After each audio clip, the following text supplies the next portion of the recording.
ഇന്നലെ തന്നെ നിങ്ങൾ കണ്ടില്ലേ ആ മന്ത്രി ബിന്ദു എന്ന് പറഞ്ഞ വിവരം കെട്ട മന്ത്രി പറഞ്ഞ അടൂർ ഗോപാലകൃഷ്ണൻ വിവരക്കേട് പറഞ്ഞു. ഇത്രയും വിവരമില്ലാത്തവരൊക്കെ പിണറായി ചുമന്നുകൊണ്ട് നടക്കുന്നല്ലോ എന്ന് ആലോചിക്കുമ്പോഴാണ് എന്തൊക്കെ പറയുന്നു എന്ന് ആ സ്ത്രീക്ക് അറിയും. അടൂർ ഗോപാലകൃഷ്ണനെ പോലെ ഒരാളിനെ ക്ഷണിച്ചുകൊണ്ട് ഒന്ന് സ്റ്റേജിക്കൊണ്ടിരുത്തിയിട്ട് ഏതോ ഇരുട്ടത്തിരുന്ന ഒരു പെണ്ണെന്തിരോ കൂവേ വിളിക്കുക എന്തോ ചെയ്തപ്പോ അയാൾ പ്രതികരിച്ചില്ല. അത് ആരെന്ന് അയാൾക്ക് അറിയണം. എനിക്കറിയില്ലായിരുന്നു. ഇന്ന് പേപ്പറിൽ കണ്ടപ്പോൾ അറിഞ്ഞ ഇവരാണ് പുഷ്പവല്ലി. നമുക്കറിയാമോ ഈ പുഷ്പവല്ലി അറിഞ്ഞു. അപ്പൊ അങ്ങനെ ഉള്ളിടത്തൊക്കെ ഈ മന്ത്രിമാരൊക്കെ കാണിക്കുന്ന തെമ്മാർത്തരങ്ങളുണ്ടല്ലോ, വെറും വൃത്തിയുടെ വർത്തമാനങ്ങളല്ലേ പറയണ ബിന്ദു. അവരൊരു സ്ത്രീ ആയതുകൊണ്ട് എന്തും പറയാമെന്നാണ്.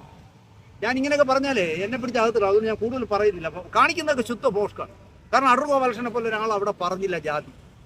അയാൾ ജാതി പറഞ്ഞില്ല. അയാൾ പറഞ്ഞത് സ്ത്രീകൾക്ക് സിനിമയ്ക്ക് പൈസ കൊടുത്താലും SC/ST പെൺകുട്ടിക്ക് പൈസ കൊടുത്താലും ഈ 1.5 കോടിയൊന്നും കൊടുത്ത് മോഹൻലാലിനെയും മമ്മൂട്ടിയൊന്നും വെച്ച് ചെയ്യേണ്ട. 50 ലക്ഷം രൂപ കൊടുത്ത് വൃത്തിയുള്ള സിനിമകൾ എടുത്താൽ മതി. അങ്ങനെയാണെങ്കിൽ ഈ കൊടുക്കുന്ന 2 പടത്തിന് കൊടുക്കുന്ന 3 കോടി 6 പേർക്ക് സംവിധായികയാവാം. പിന്നെ ഇവരെ ഒരുപാട് പേര് പറ്റിക്കും. അതുകൊണ്ട് ഈ പെൺകുട്ടികൾക്ക് 3 മാസം കർശനമായ ഇത് കൊടുക്കണം. ഒരു കോഴ്സ് പങ്കെടുപ്പിക്കണം. സിനിമ എങ്ങനെ എടുക്കണമെന്നുള്ള പഠിപ്പിച്ച ശേഷം അവരെ സിനിമ എടുക്കാൻ ആക്കണം. കേരളത്തിൽ നല്ല സിനിമ എടുത്ത പെൺകുട്ടികളുണ്ടെന്നാണ് അദ്ദേഹം പ്രസംഗിച്ചത്. അപ്പോഴാണ് ഈ പുഷ്പവല്ലി എന്ന് പറഞ്ഞവൾ ചാടി കഴിച്ചാൽ നീ ആടാ പറയാനെന്ന് പറഞ്ഞുകൊണ്ട് ഒരു ഇരുട്ടത്തിരുന്ന് പറഞ്ഞാൽ ഇവിടെ നിൽക്കുന്ന 80 വയസ്സ് 90 വയസ്സായ മനുഷ്യന് കാണാൻ പറ്റുമവരെ. ഞാൻ ആ ഫംഗ്ഷനിൽ ഉണ്ടായിരുന്ന ആളായിട്ടുണ്ടെന്ന് പറഞ്ഞത് ഇവരെ ആർക്കും കാണാൻ പറ്റില്ല. ഒരു തൂണിന്റെ മറവി ഇരുന്നുകൊണ്ട് അവിടെ കിടന്ന് പോയെന്ന് വിളിച്ചാൽ അങ്ങനെ ചോദിച്ചാൽ അതായിരുന്നു ആർക്കാ മൈക്ക് കൊടുത്ത് ഞാൻ പ്രസംഗിക്കുമ്പോൾ എന്നാണ് അദ്ദേഹം കേട്ടെ. ഇന്ന് നോക്കിയപ്പോൾ വാസവൻ ഒഴിച്ച് MA രവിനെയൊക്കെ വായിൽ സ്റ്റിച്ചിട്ടോന്നാണ് ഞാൻ അറിയിക്കുന്നത്. കാരണം അടൂർ ഗോപാലകൃഷ്ണൻ വെച്ച് പുസ്തകം എഴുതിയ ആളാണ്. ഇന്ത്യയുടെ കമ്മ്യൂണിസ്റ്റ് പാർട്ടിയുടെ ജനറൽ സെക്രട്ടറിയാണ്. മിണ്ടിയിട്ടില്ല കമാന്നൊരക്ഷരം.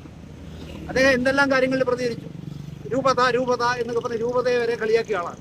പക്ഷേ ഈ കേസിൽ എന്താ MA ബേബിക്ക് അഭിപ്രായം? വാസവൻ ഒഴിച്ച് വേറെ ഒറ്റ എണ്ണം മിണ്ടിയില്ലാന്ന്. ഒരു സിനിമാക്കാരനല്ലേ ഗണേശൻ, എൻ്റെ അടുത്ത സുഹൃത്താണ്. എനിക്ക് ഗണേശനോട് പ്രതിഷേധമുണ്ട്. ഗണേശൻ്റെ വായിൽ എന്തായിരിക്കണേ? അയാളെന്താ വായിലോ കുന്നിലപ്പനാണോ? അയാൾ പ്രതികരിക്കണ്ടേ? ഒറ്റ എണ്ണം പ്രതികരിച്ചില്ല. കാരണം അടൂരിൽ തെറികൾ ഈ കേട്ടോ. ഇപ്പൊ എന്ത് പറ്റിയെന്നറിയാമോ? കേന്ദ്രം ഭരിക്കുന്ന പാർട്ടിക്കെതിരെ നിൽക്കുന്ന ആളാണ് അടൂർ.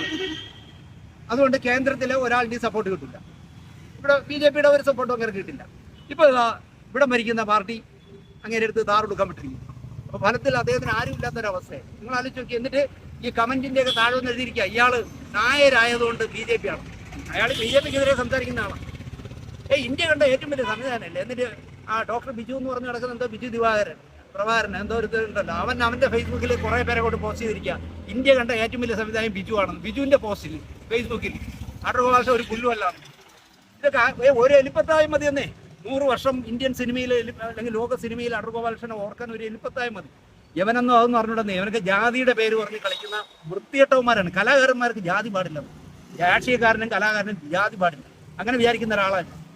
അതിന് പകരം 24 മണിക്കൂർ എനിക്ക് ജാതി കൊണ്ട് എന്തെല്ലാം നേടാൻ പറ്റുമോ അതെല്ലാം നേടുക.